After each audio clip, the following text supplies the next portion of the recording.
Здравствуйте, дамы и господа. Сегодня мы будем смотреть и разбирать реплей на Худвинг. Играть у нас на ней будет игрок Крит из команды Falcons, а я для вас буду все это комментировать, рассказывать про предметы, раскачки, передвижение по карте, действия по игре, ну и в целом, как этого героя вообще стоит реализовывать. Почему я выбрал конкретно Крита? Потому что, во-первых, Худвинг является одной из его сильнейших сигнатурок, то есть в целом потому, насколько он хорошо нажимает кнопки и вообще понимает этого героя, я бы сказал, что он, возможно, даже сильнейший игрок на про-сцене. Ну, по крайней мере, если не самый сильный, то точно один из сильнейших. Также у Крита довольно-таки, знаете, классический стандартный геймплей на четвертой позиции. То есть, в принципе, он не делает ничего такого необычного, просто делает базу, и если за ним повторять, делать примерно все то же самое, то есть главное понять, да, зачем, как и когда это нужно делать, то это можно просто внедрять у себя в играх, и это будет работать. Здесь просто нажали смог, поставили вижен, посмотрели, где находятся противники, понимают то, что они сейчас за руны драться не могут на первом уровне, они намного слабее, поэтому просто видели, где противники, разошлись по рунам. Смотрите, сразу такая ситуация, да, хотел бы пояснить.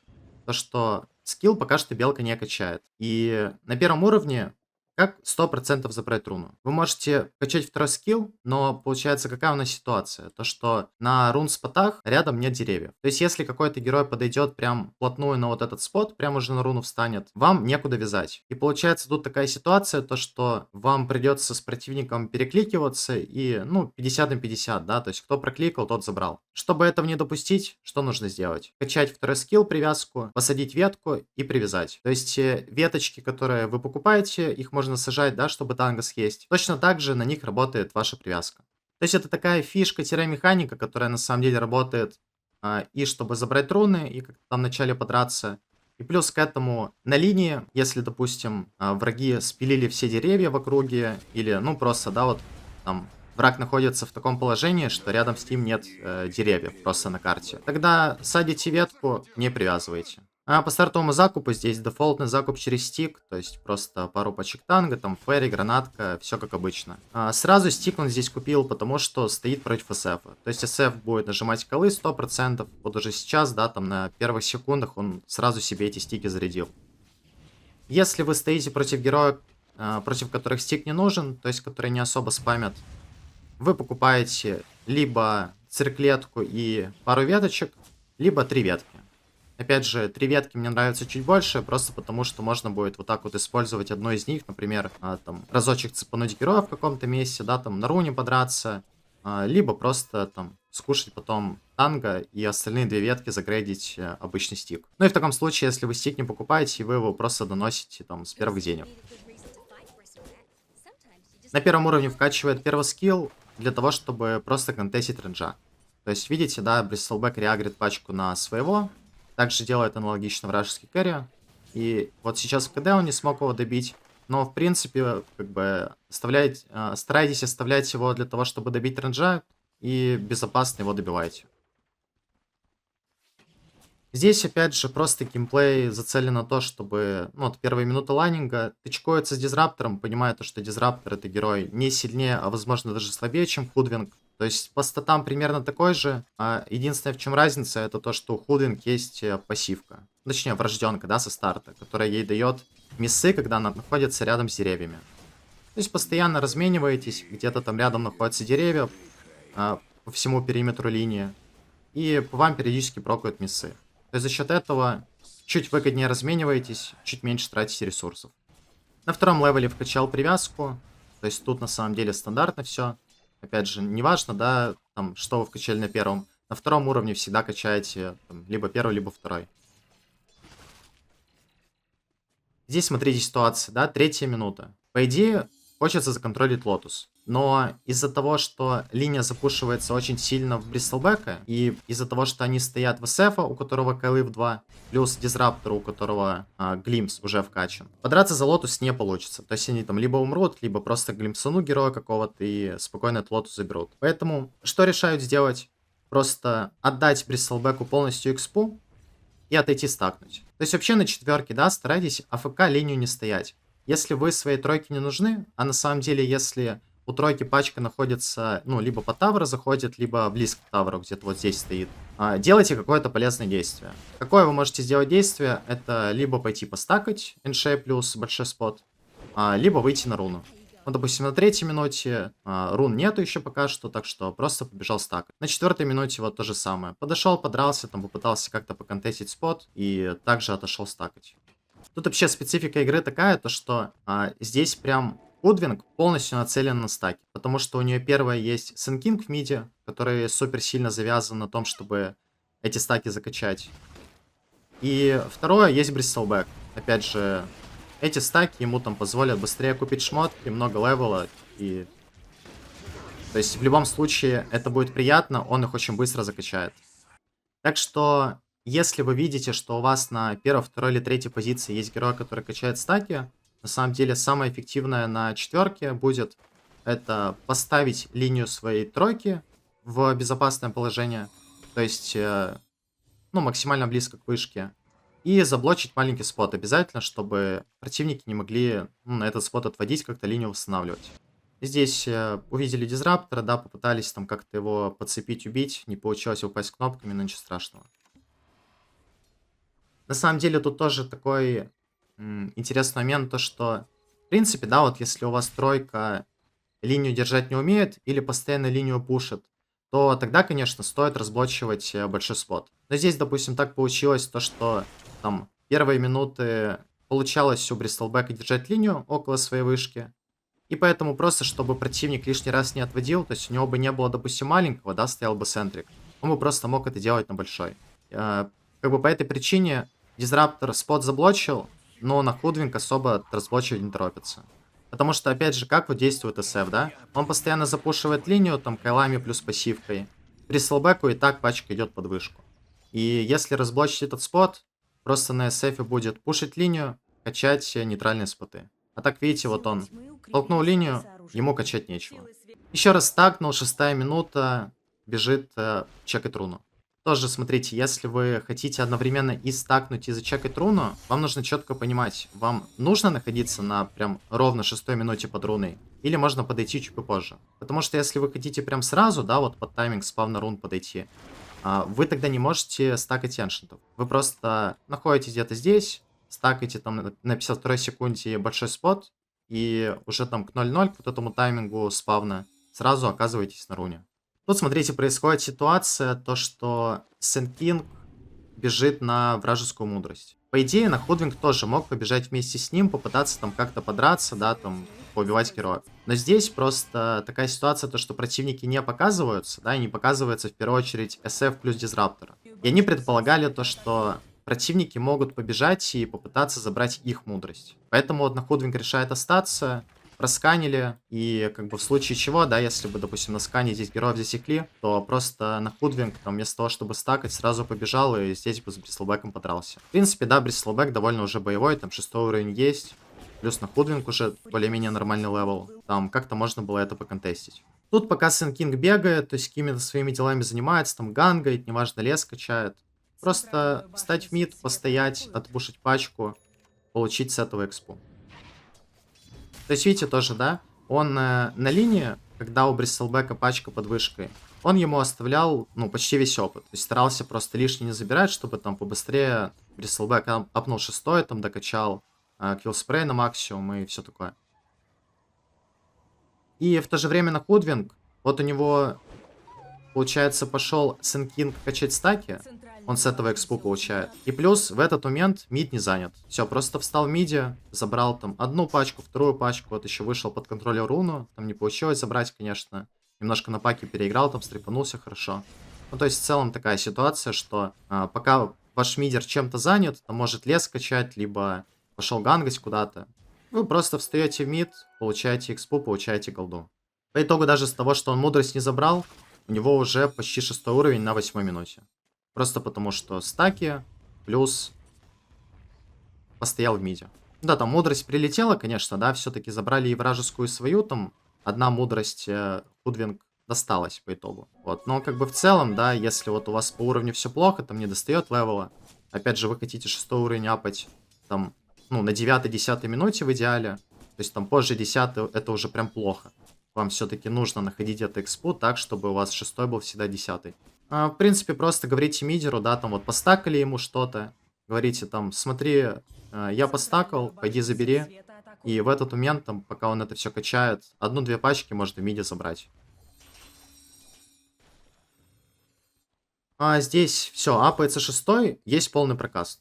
Теперь, по сути, да, пока что стоит под мидом, просто протектит Сенкинга. Понимает, что героев вражеских не видно, да, там некоторых. И, в принципе, да, под Койл, под Фуриона, под Глимс из Раптора могут напасть на СК.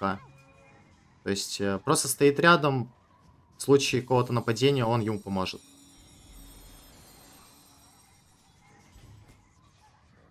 Да, здесь собираются противники пушить мид, по всей видимости. То есть, тоже, кстати, вы должны понимать, что очень хорошо играет тройка на Бристлбеке. Как бы противники пока нигде не нападают, нигде не показываются, у них есть все кнопки. То есть там есть Койл, есть уже Стэмпид, и то есть им супер легко напасть, опять же, под того же Фуриона. Бристлбэк вместо того, чтобы как-то там подставляться, да, далеко выходить, аккуратно отпушивает патчи, которые к нему подходят, и просто уходит в лес. То есть вы ему там особо не нужны, да, вот он понимает, то, что там опасно, и на Худвинг намного выгоднее стоять в миде. Вот как раз таки, да, происходит какое-то нападение. Ну, тут тавер отдали, потому что просто 4 героя стянулось. Но вот зато из-за того, что Худвинг здесь, напали на Сенкинга, он там нажал под это все связку ультимейт, пробил СФ и не дал ему забрать Сенкинга. То есть, в принципе, хорошее действие по итогу. Здесь, опять же, пока нечего делать, подстакивает. И сразу довез себе смог. Ну, то есть с первых денег он себе купил сначала стики апнул, потом догрейдил арканы. И как бы, в принципе, особо худвинг больше ничего не надо. То есть это такой базовый набор, которого вам вполне хватит, чтобы вот уже начать эффективно играть. Все, здесь просто ждет тайминг блинка на Сенкинге. С этим блинком у него уже заранее подготовлен смог. И сейчас пойдут искать киллы. Тут забегает к противнику в лес. Также сканит заранее, да, чтобы не наткнуться там на кого-то. Увидел Дизраптор, Дизраптор 1. Ну да, здесь просто выйдет. Довозит себе апсы.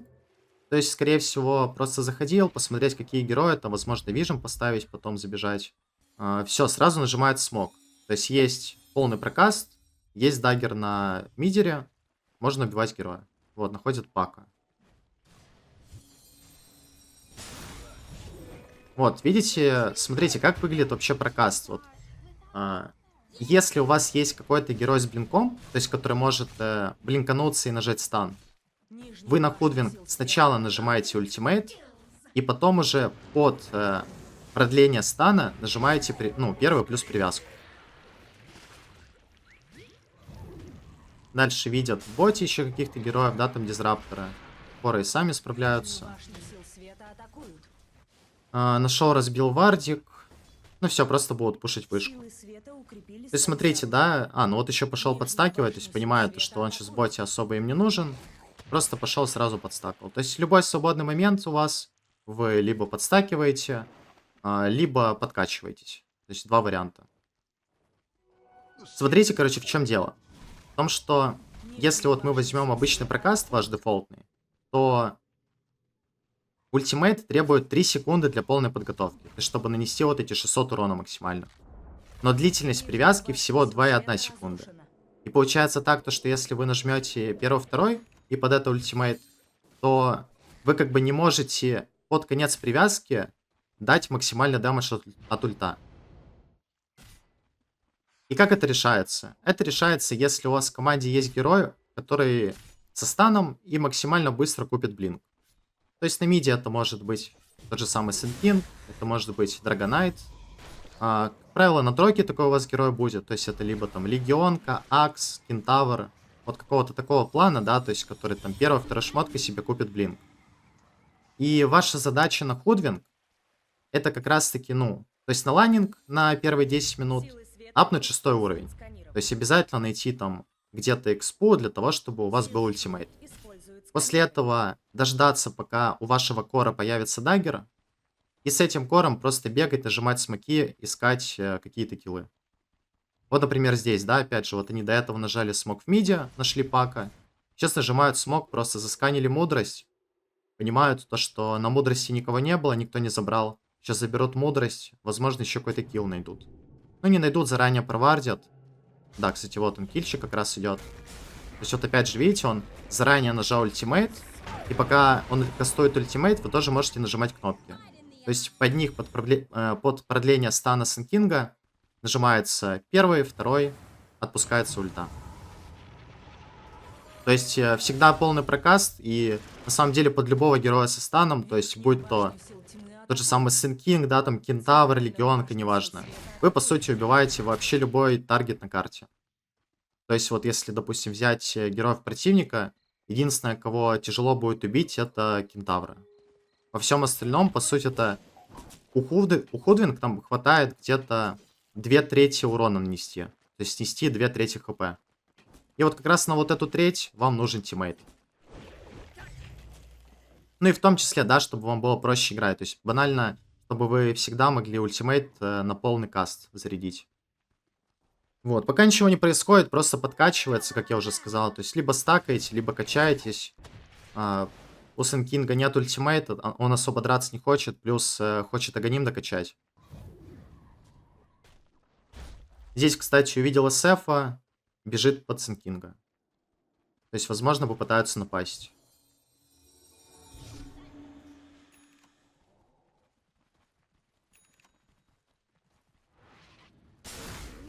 Да, нападают, находят. Опять же, нажимается проказ, но тут уже сверху кидается шар. Итак, смотрите.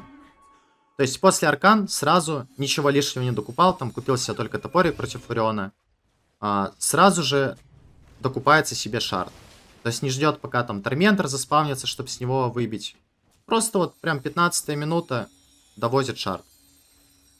Почему это супер важная шмотка, да, и почему вот крит, если вы посмотрите, вообще делает это в каждой игре. Потому что, ну, во-первых, это дополнительный нюк. То есть 200 урона к вашему прокасту. Но самое главное, это вот этот доп урон от заклинаний. 20%. Причем 20% не только для вас, а и вообще для всех тиммейтов. То есть весь урон, который будет входить по противнику после того, как вы накинули шард, будет увеличен на 20%. То есть, по сути, у каждого героя есть вот это сопротивление магии, встроенное, дефолтное, там, 25%. Ну, здесь 30, да, потому что еще от интеллекта дает сколько-то. И вы вот этим шардом, по факту, практически делаете чистый урон от скиллов. То есть там ваш ультимейт нанесет почти 600 урона, да, там привязка нанесет почти 360 урона. И это на самом деле супер круто, да, то есть если мы возьмем, например, нейтралки для аналога, у вас Т3 нейтралка, которая вам дает еще дебаф на обзор, она дает 10%. И это Т3 нейтралка, то есть она там на 25 плюс минуте. Эта же штука на 15 минуте дает 20%. Ну, еще вдобавок, да, она на 7 секунд дает замедление. То есть тоже супер приятно. Здесь просто бежит под тиммейтов, опять же, кинул шардик привязку. Ультимейт не стал сразу заряжать, подумал, то, что и так убьют. В итоге немножко там потерял позицию, да, поднапали на него. Зарядил ультимейт, опять же, выдал максимум импакта, который мог в такой ситуации.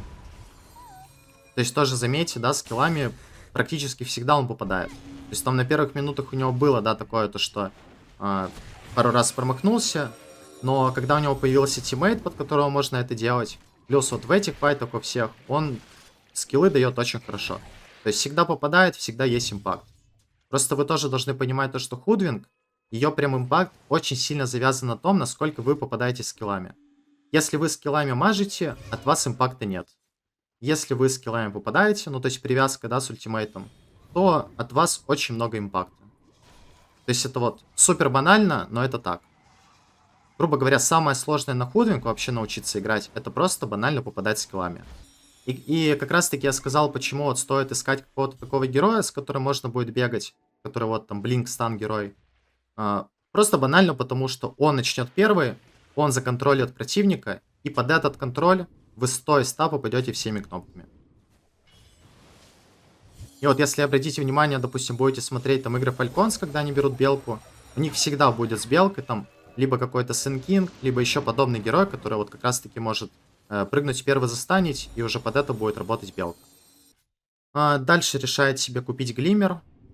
Тут на самом деле вот после Арканы Шарда выбор большой. То есть, по сути, можно вообще купить любой там командный артефакт.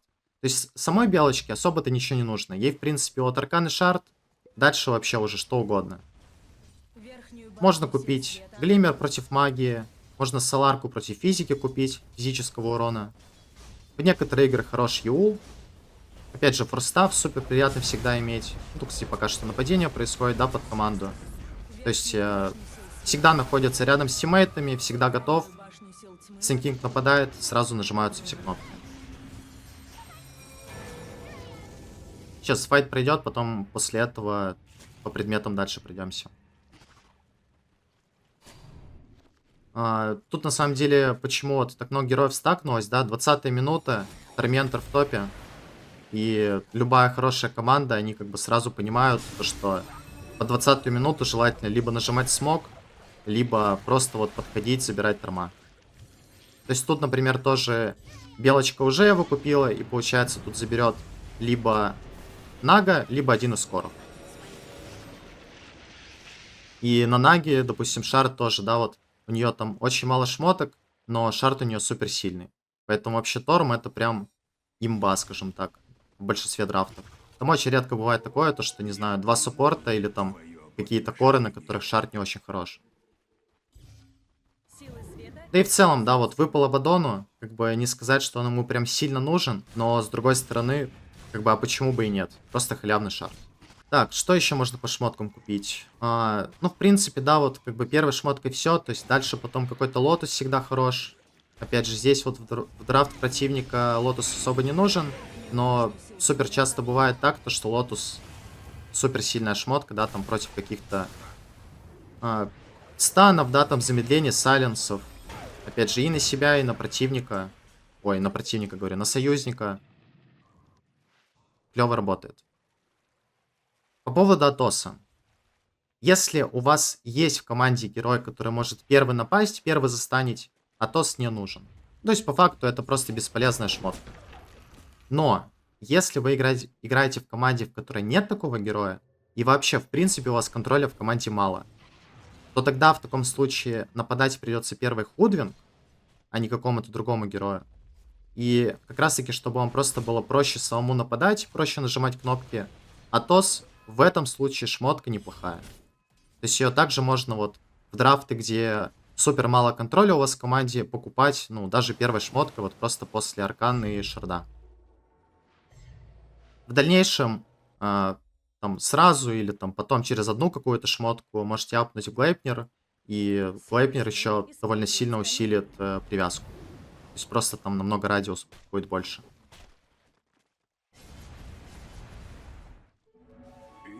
Здесь, ну, то есть вообще по геймплею, да, вот можете заметить, пока я это все рассказываю, вот он просто бегает с командой, да, там бегает с какими-то союзниками. А, Если хотят нападать, то тогда он всегда рядом, всегда нажмет кнопки. Не особо хотят нападать, ну, просто там что-то где-то споты подкачал, подстакал, что еще, там, не знаю, вижем поставил, то есть какие-то такие обычные действия. Ну, здесь нажали смог, да, тоже поискать героя, там, зашли в портал, нашли пака. За счет того, что нашли этого пака, плюс-минус все позиционно оказались в топе, можно вот просто спушить вышку на халяву.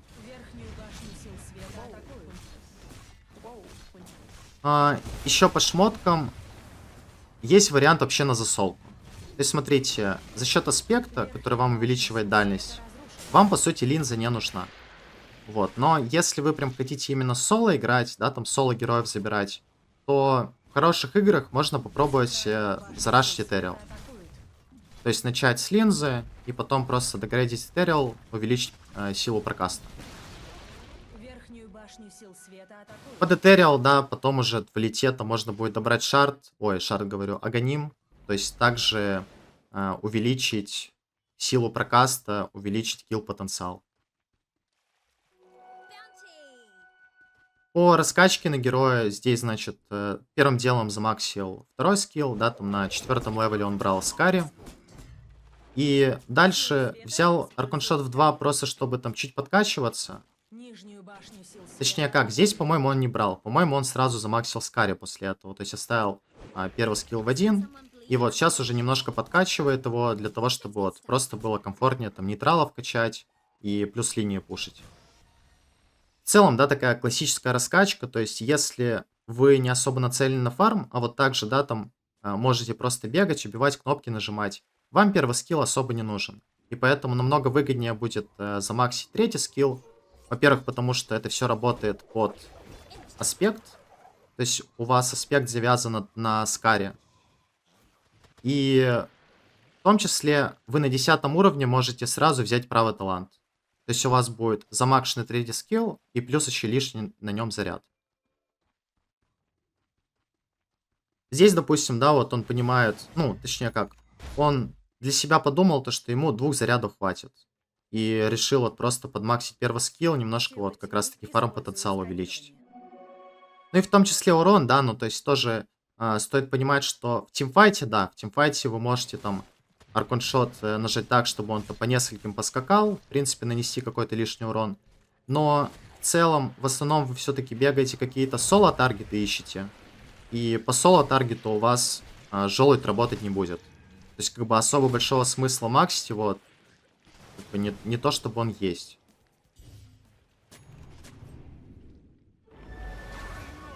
Дальше после Глиммера поставил форс. Тут, опять же, нажимаются смоки. Сразу себе довез даст. Почему? Потому что у СФ появился Лотар. То есть забежал, разревилился, подумал, что там СФ. Вот издалека, да, просто напал далеко Сенкин, застанил. Он не стал там пытаться подбегать, как-то привязывать. Просто ультимейт под конец стана отпустил, добил героя. То есть просто нажимали смог для того, чтобы кого-то пиковнуть, потом зайти на Рошана спокойно. Тут опять же, видите, не стоит, не бьет Рошана, вышел для того, чтобы... ну, то есть Сенкинг хотел на кого-то напасть. Сенкинг нападает, под него нажимаются кнопки. Единственное, да, вот ультимейта не было, так бы получилось Пака заберстить. С другой стороны, за счет этого прогнали Пака, Пак уже драться не может, то есть просто фришный Рошан.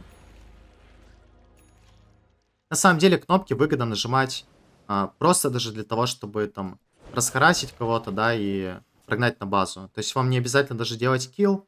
У вас кнопки очень быстро кдэшатся, в том числе ультимейт. И просто вот знаете, там первые 15-20 минут игры видите кого-то противника, нажимаете в него full прокаст. То есть даже если вы это делаете без тиммейта, просто снесли ему там 2/3 хп, прогнали на базу.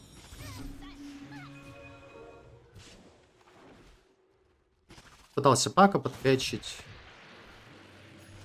Кстати, вот нажимает первый скилл для того, чтобы дать вижен. То есть, когда вы кидаете желудь, да, вот когда садите дерево, там в этой области, куда вы его кинули, появляется небольшая область вижена. То есть тоже такая фишка, да, например, для того, чтобы также можно поставить, например, сендряк куда-то сюда посадить желудь, и вы увидите, там есть или нет варды у противника. Тут вот на 28-й минуте вышли на вражескую мудрость. Понимают то, что на своей мудрости там может лететь Фурион. Сразу вот летит, сетапит килл. Единственное, тут вот немножко Сенкинг не успевает. Можно было, в принципе, похолодить второй скилл, то есть подождать, пока Сенкинг прилетит уже полностью, да, и уже под это кнопки нажимать. Опять же, его бы Фурион, скорее всего, не убил соло, потому что тут и Глиммер был, и Лотус был, и стики еще, да, там немножко стиков. Ну, слегка поторопился, наверное, не знал то, что там у Сенкинга даггер КД был.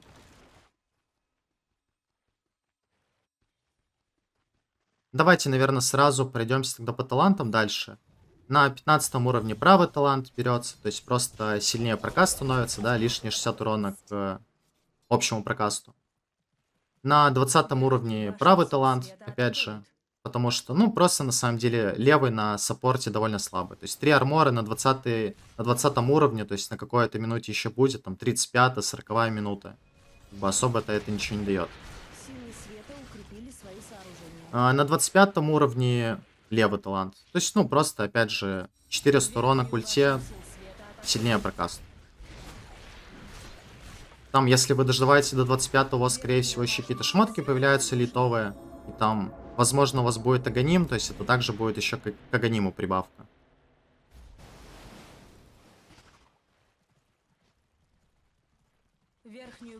Здесь все просто потихоньку зажимают на базе.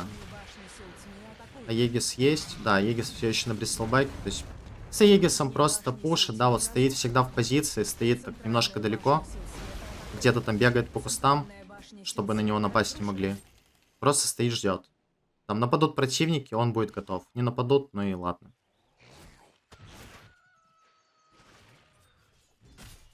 Еще тоже хотелось бы сразу сказать такую, ну, фишку, скажем так, да, на Худвинг. В том, что у вас первый скилл, он завязан на вашей тычке.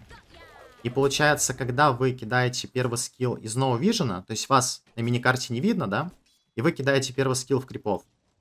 Вас в этот момент, когда желудь долетит, будет видно. Там на 1,5-2 секунды, я не помню сколько точно. Поэтому, если вы хотите скрытно запушивать пачки, вы не кидаете первый скилл. То есть вы просто нажимаете второй плюс шард.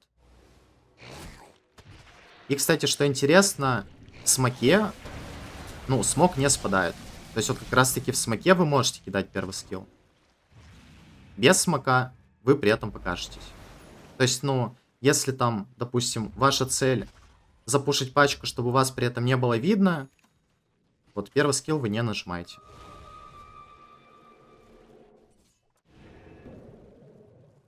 Кстати говоря, я не помню точно, если вы кидаете вот, ну, получается как, опять же, у вас на первом скилле есть два применения, то есть обычное и альтернативное. Вот сейчас как иконка это обычное применение, альтернативное включается это либо правой кнопкой мыши нажать, либо через Alt. То есть Alt плюс Q-шка. И когда у вас обычное применение, и вы нажимаете на противника, желудь кидается просто так, да, то есть дерево не садится. Если включено альтернативное применение, желудь посадится всегда. То есть даже если вы прям нажали в модельку противника, все равно посадится желудь. И вот я точно знаю то, что в альтернативном применении, то есть когда вы садите желудь, смог не спадает. Если вы просто кидаете, честно говоря, не помню. Можете сами проверить, посмотреть. Центральную башню сил света атакуют. Ну, здесь просто, опять же, зажимают по карте, понемножку раскачивают споты. То есть уже как бы ведут много, но особо на ХГ заходить не хотят. То есть просто стоят аккуратно, вот опять же, видите, в какой позиции стоит, да? Не стоит где-то там первый, типа впитывает в себя что-то, нет. Просто встал аккуратно в деревьях, у него стоит первый Бристлбек, дальше там еще какие-то коры, вы немножко позади.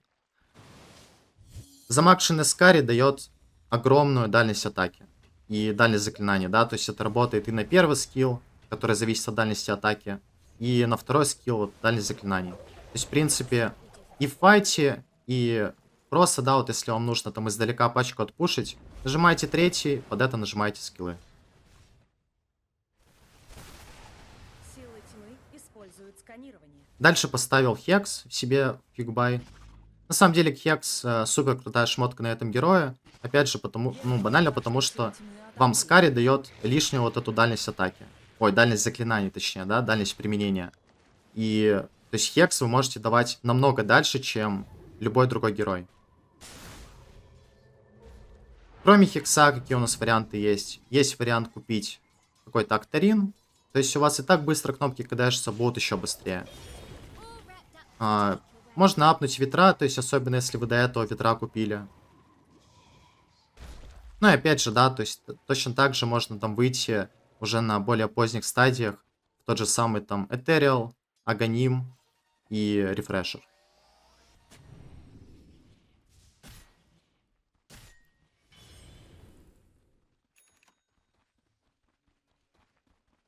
Здесь пока особо ничего интересного не происходит, можно на самом деле немножко промотать. То есть тут просто, видите, да, распределяются по карте. Там кто-то отпушивает мид, кто-то там качает свои споты. Он на белочке стоит вот под своим Сенкингом, там под героями. То есть вот видите, да, тут в принципе могут на Сенкинга напасть, либо какой-то один герой побежит врага. Все, он рядом, он вот Ну, грубо говоря, вот он нашел себе героя, да, с которым он будет играть. И вот с ним играет плюс-минус всю игру.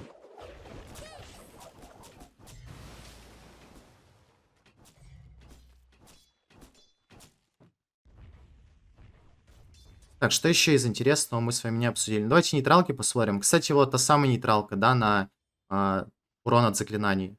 То есть еще дополнительно у вас шарт и так дает 20 урона, еще 10 урона сверху. В принципе, хорошо. Взял гриди. Немножко качаться сложнее, да, но с другой стороны, на самом деле, лайновую пачку у вас второй скилл плюс шарт вы забираете. То есть вам там вот этот арконшот не особо нужен.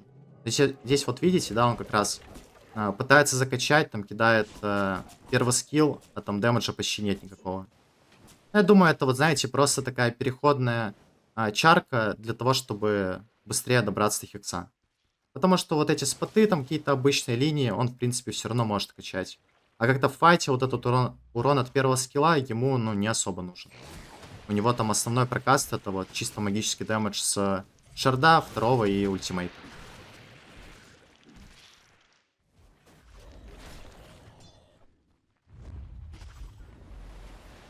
На самом деле, да, здесь, то есть, из нейтралок просто, если тир 2 мы возьмем, это Тамблер Стой, то есть плюс-минус на любом сапе суперсильная шмотка. Можно брать вот эту на увеличение маг урона или что-нибудь на выживаемость. То есть у вас, в принципе, либо маг урон, либо выживаемость, либо там вот что-то на там, перемещение какое-то, там на тот же самый хедбэнд в третьем разряде, то есть просто на выживаемость, можно сказать. То есть тут, в принципе, нету такого, что прям что-то конкретное вам нужно, берем по ситуации.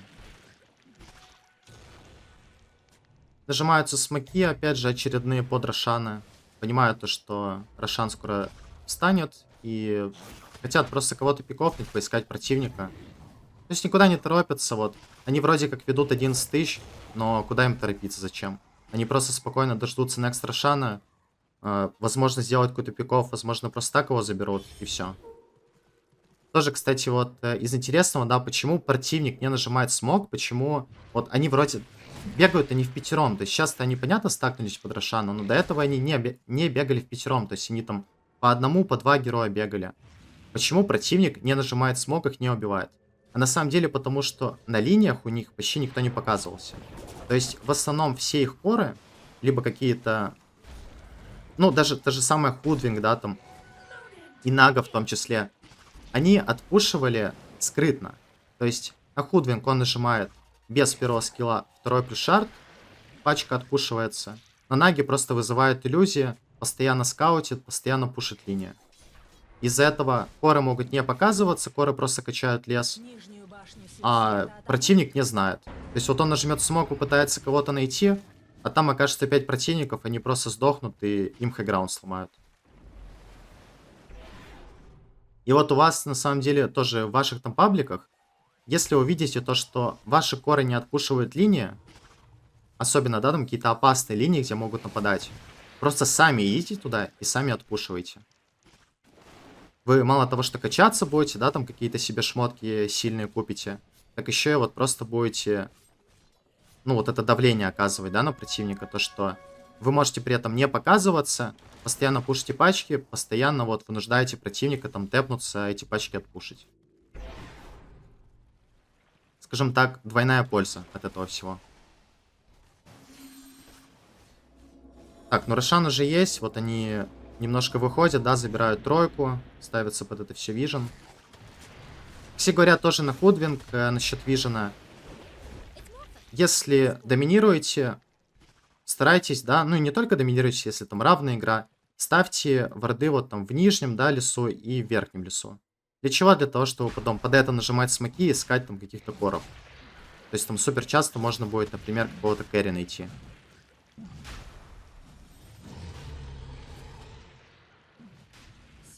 Здесь заставили порычать, просто вышли противники. Да, противники просто, опять же, стоят, пока что напасть не могут. Просто в позиции ждут. Тут интересно, да, вот то, что они вышли с Рошана, понимают, пока бить не хотят. И заколил на Худвинг убить Фуриона. То есть они понимают то, что какой-то герой... Вот пушится мид очень сильно, да? И, опять же, вот плюс вот этих запушенных пачек. Они пока стоят на Рошане, вот это происходит Рошана стояние. в них, ну, в противников, очень сильно пушится линия. То есть рано или поздно там упадет Т4, начнут бараки падать. Противник этого допустить не хочет, и противник, по сути, вынужден тэпаться и кем-то отпушивать. По итогу тэпается герой, или там приходит просто, они его убивают. Здесь вообще решают пойти ХГ бить, то есть поставили заранее вижен, увидели то, что противник зашел на Рошана. Но в чем прикол?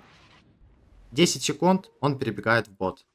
И, скорее всего, противник не успеет за это время его забрать. Хотя, на самом деле, на SF-то мог, конечно, его успеть забрать, но просто они же, противники тоже понимали то, что стоял опс, то есть фальконы это увидели, и, получается, они просто отошли. Противник подумал, они бегут в нас, и вышел, и не стал добивать Рошана. По итогу Рошан просто в бот перебегает, и его спокойно забирают, скорее всего. Он пока все еще не забирают. Опять же, даже с преимуществом, да, то есть они не хотят как-то вот пойти там по-глупому умереть, там какие-то байбеки нажать. Зачем это надо? То есть вот аккуратно стоят на своей территории, ждут, пока противники будут показываться. То есть то, что они стоят вот так ждут, для них это в плюс огромный. Потому что линия постоянно пушится в сторону противника. То есть точно так же, да, на Худвинг. Если вот вы там не собираетесь бить Рошана, стоите, да, там боитесь. Ну, это, скорее всего, только на хайп ПТС работает, да, но вот я вам в целом объясняю. Вот видите, что Крит делает в этот момент? Он просто подходит и отпушивает пачку. Отпушивает ее скрытно, то есть противник его не видит в этот момент. И за счет этого линия будет пушиться, вынуждать противника там нажать телепорт или там подойти отпушить. За счет этого противника будет видно, можно будет нажать смог на кого-то напасть. Все, цепляет дизраптора, то есть... Тоже, скажем так, противники немножко не выдержали, позицию сломали себе, да, то, что дизраптор первый пошел. Хотя, ну, по идее, он должен там стоять немножко позади, чтобы успеть ульт нажать. Все, просто понажимал кнопки, попал всеми кнопками. Ультимейте нажимал, да, можно было в пака попробовать, но пака, скорее всего, не забрал бы. Поэтому решил то, что даже ульт не будет тратить. Ну и все, тут на самом деле особо пока что ничего интересного. То есть просто доберут Рошана и, скорее всего, пойдут пушить. Ну да, в любом случае пойдут пушить, потому что 60 секунд в таверне противники. Там либо вынудить байнуться, либо снести одну-две стороны. И тоже, да, такой плюс, то что вот отпушил бот-линию, крипы рядом находятся, Бристлбэк уже бьет Т3 в боте. Если бы крипы, не знаю, были где-то тут, представьте, не забрали Рошана, забрали героев, но им бы пришлось тэпаться на Т2 или там бежать, все это отпушивать, и в итоге, пока они бы это все отпушили, пока бы крипов довели, противник бы уже встал.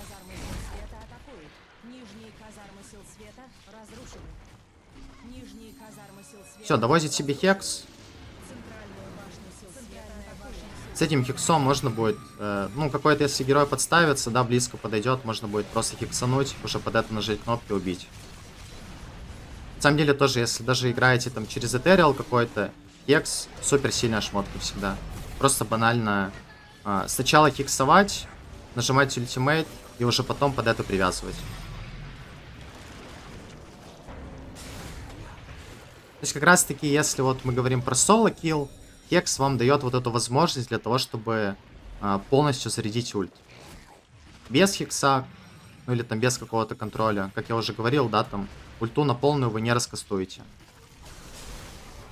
Вот, прыгнул пак, поймал хексом пака, сделал килл.